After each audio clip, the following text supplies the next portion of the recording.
Good morning, good morning, good morning, and welcome to another Coffee and Conversation hosted by the Cathedral of Champions. Just wanted to stop on this morning and remind you that you are a champion, that you are a champion. So, right now, if you would and want to join the champion community, we invite you to text the word champion to 84576. We're going to begin our time, as always, with our meditation. So, right where you are,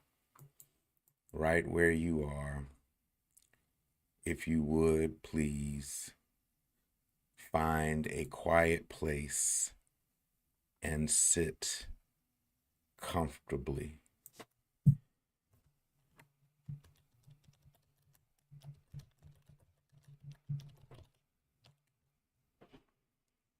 Close your eyes gently and take a deep breath in through your nose. Hold that breath, then blow out through your mouth slowly like you're blowing a balloon. One more deep breath, breathing in through your nose, filling your lungs with air. Hold it and slowly exhale. One last deep breath, breathing in through your nose. Hold it, breathing out through your mouth. As you return to your regular breathing and breathe in, imagine drawing in peace and calmness.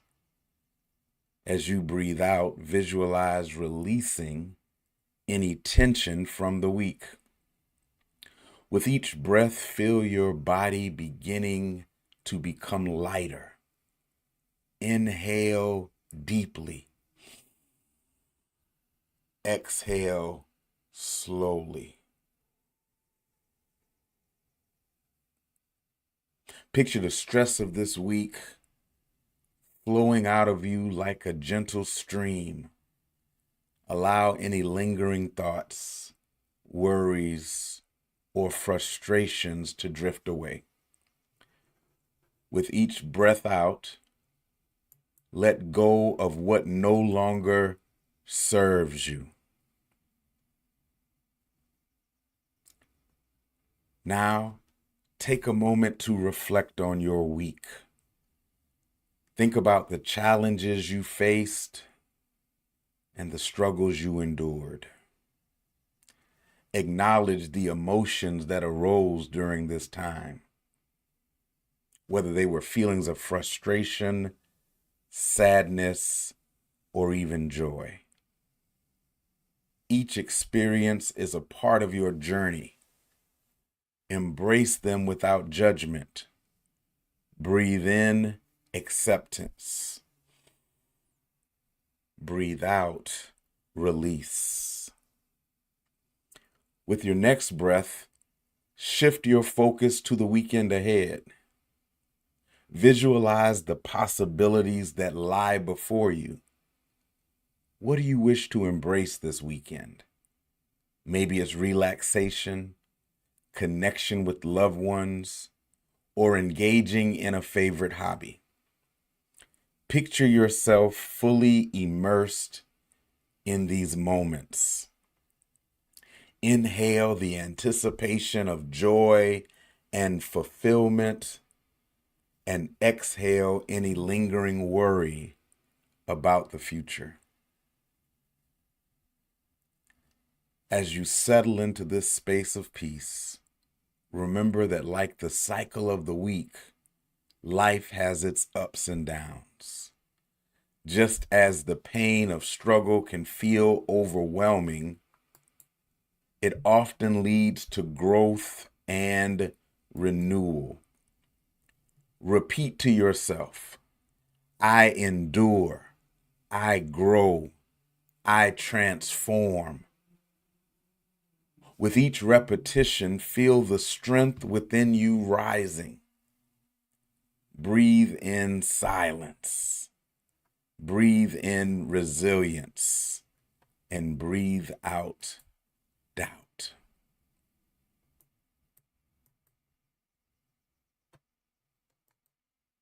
As we come to the end of this meditation, bring your awareness back to your breath.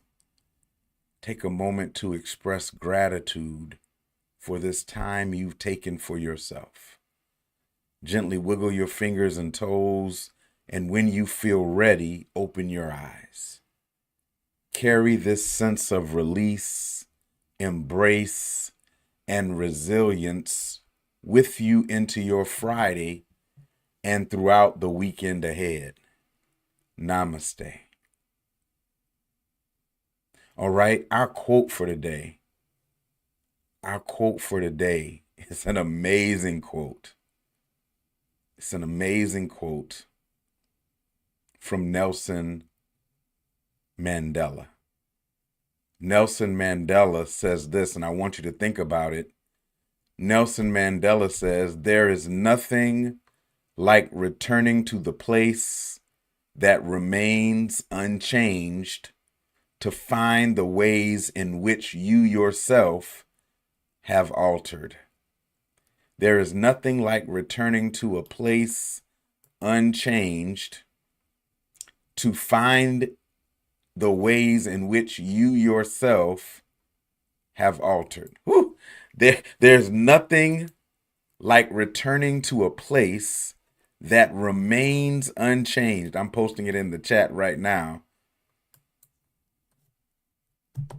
There's nothing like returning to a place that remains unchanged to find the ways in which you yourself have altered. I want you to sit with that for a second. I want you to sit with that, think about it. And if by chance it resonates with you, I want you just to type in the chat what it says to you, and how you can apply it to your life. There's nothing like returning to a place that remains unchanged to find the ways in which you yourself have altered.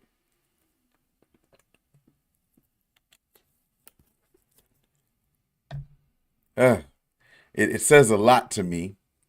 It says a lot to me. First thing it says to me is that sometimes the measure of your growth is by returning to something that doesn't grow. It's the idea of that wall or that door frame that you had growing up that Pop or Big Mama would have you stand by every time you visited, and they would mark the top of your head.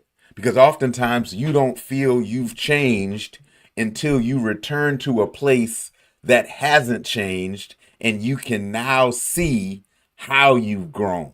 Woo! How you've changed, right? Because all of us are experiencing growth. We oftentimes just don't recognize the growth because it's part of our daily view. So we don't see how much we've grown. Nelson Mandela says, "There's nothing like returning to a place that remains unchanged to find the ways in which you yourself have altered." What else? How else does that speak to you? What else does that say to you?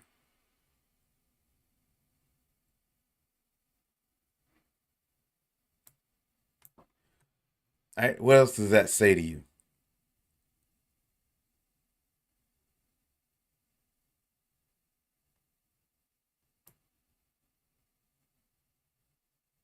There's nothing like returning to a place that remains unchanged. The other piece of that is eventually you realize that you may have outgrown spaces. You realize that spaces that you thought at one time were too big for you, now you return and you realize you have outgrown that place, right? That sometimes happens. That sometimes happens, right? Oftentimes, you also find possibly that as you end up in that place, right, as you go back, that you're right, Sharp. Sometimes you have to then decide that you're going to have to alter that place, right? That you have recognized that it hasn't changed, you have, and now it's the opportunity to adjust it. Now that you have seen where areas of change can take place. There is nothing like returning to a place that remains unchanged to find the ways in which you yourself have altered.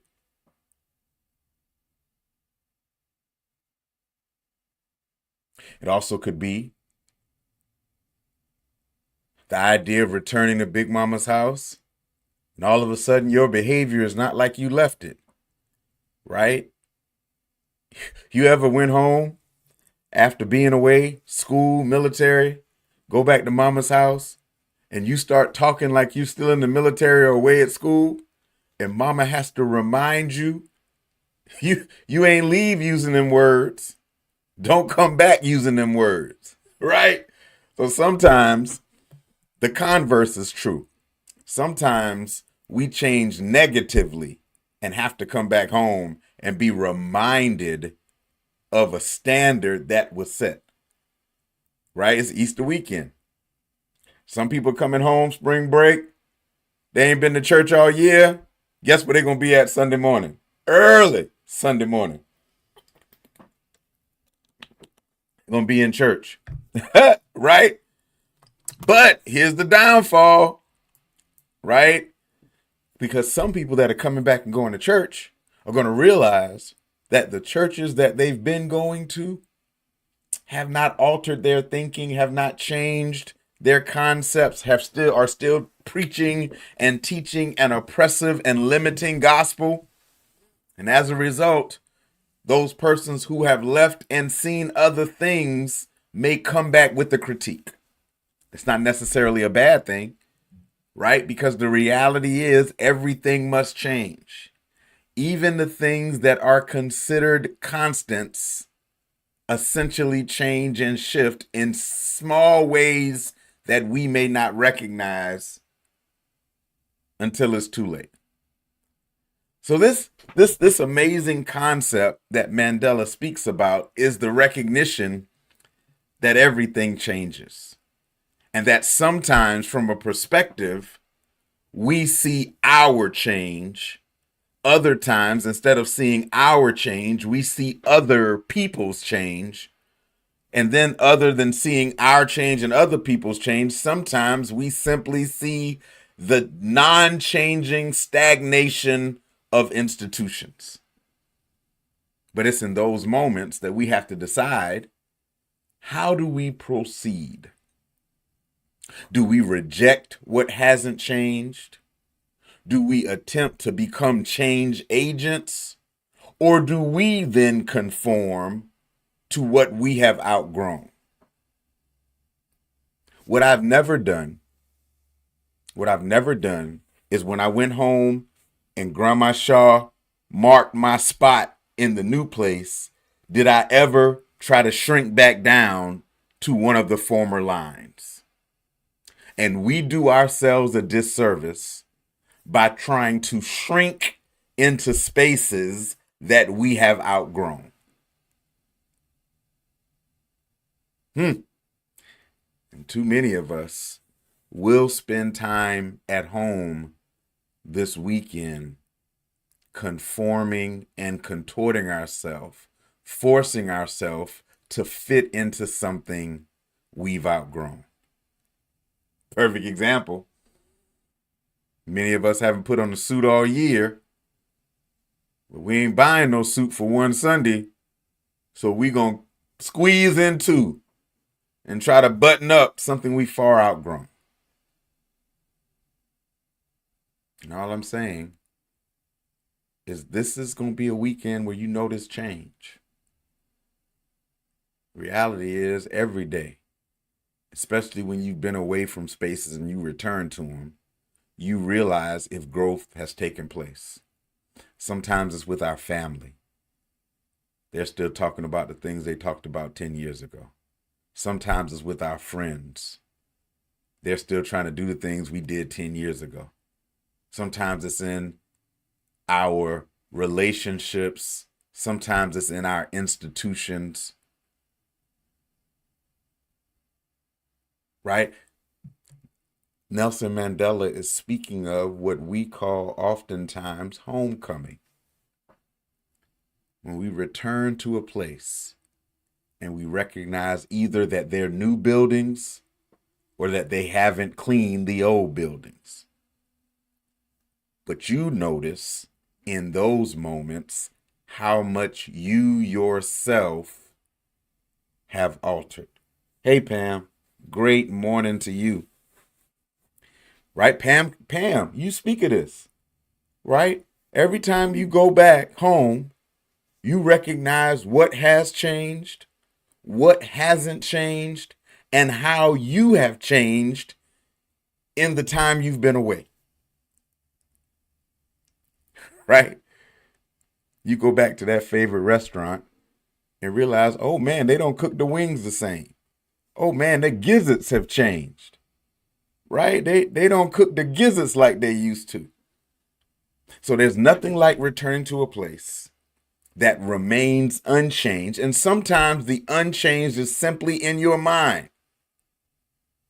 Part of this dynamic is sometimes we have taken snapshots of places as if we expect them not to change. Some of us have been offended when we've gone into restaurants and they have a new menu. How dare they change their menu, right? How dare they take that sandwich off the menu? Because we think that they have to stay the same. Just like some people think we have to stay the same. And they become offended when our theology, our thinking, our theory sounds different than what they remember. But if everything changes, then why can't we? If everything changes, then why can't the institutions? And why are they so resistant to change in an effort to hold fast to staying the same? Man, this was a good one. This was a good one. Listen, here's my question. You know, self-care is my thing. So as we close out our time together, how are you caring for yourself this weekend? What are you doing to show up for you this weekend? How are you loving on yourself this weekend? Just give me an example. Just give me an example. Take a minute. Give me an example. What are you doing for you this weekend?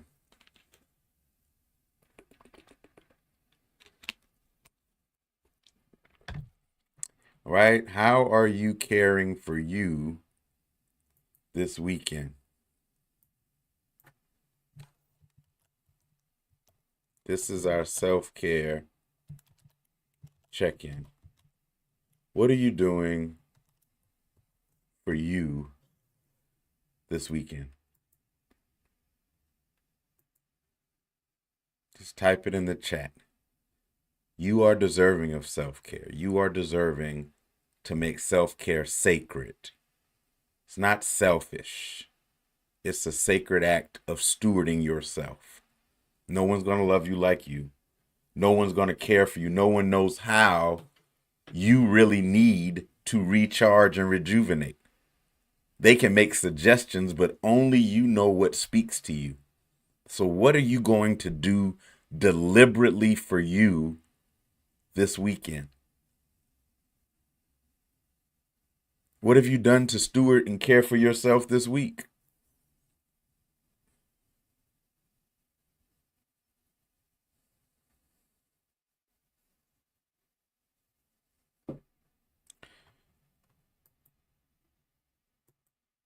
All right. Enjoy God's presence. That's good. Getting some quiet time for a couple of hours, maybe alone in the park. Pam, that sounds great. If it's a beautiful day, watch out for pollen, but get out there and enjoy nature. Ancestrally, grounding is one of the great things we do. Pam, you currently at the gym? Boo. I need to get there. I just bought a weighted jump rope, so I'm excited about doing some intermittent jumps. One of the practices of our ancestors has always been, and even our, yeah, right? Grandma would go and just put her feet in the ground just to be reconnected to the earth. That rejuvenated her. She'd shuck corn and shell peas in that big wash basin, right? And if it was pretty, she'd be outside on the front porch with her feet either on the concrete or in the dirt, right? That's self-care. What else are you doing for self-care? What are you doing for you today? What are you doing for you this weekend?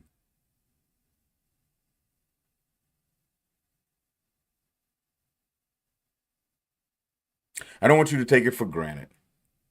And I'm not going to hold you, but I want you to remember that there is only one you, right? There is only one you. So you must do what you need to do to care for you, to ensure that you're always at your best. So make sure you recharge, make sure you replenish, make sure you restore, make sure you rejuvenate, and always be ready to present your best self. Because all we know that it's at our points of weakness that the enemy attempts to try us. It's at our point of weakness when opposition seems to get the best of us. But if we prepare and stay sharp, if we stay ready, we don't have to get ready. Listen, I love you. I can't wait to be with you on Monday morning. I'm praying you have an amazing weekend, however you choose. You know, I'm Baptist, right? So you already know it's Good Friday, right? Getting ready for early Sunday morning. He got up. Hey. So, but whatever you do for you, take time to love on, to care for you. TJ, listen, I love you, man. Make sure you caring for you this weekend. Pam, Sharp, that's Sean. Listen, you deserve self-care. You deserve to love on yourself. You deserve to fill your bucket. So have an amazing weekend. Have an amazing weekend. Right? Love you. To God be the glory. Goodbye.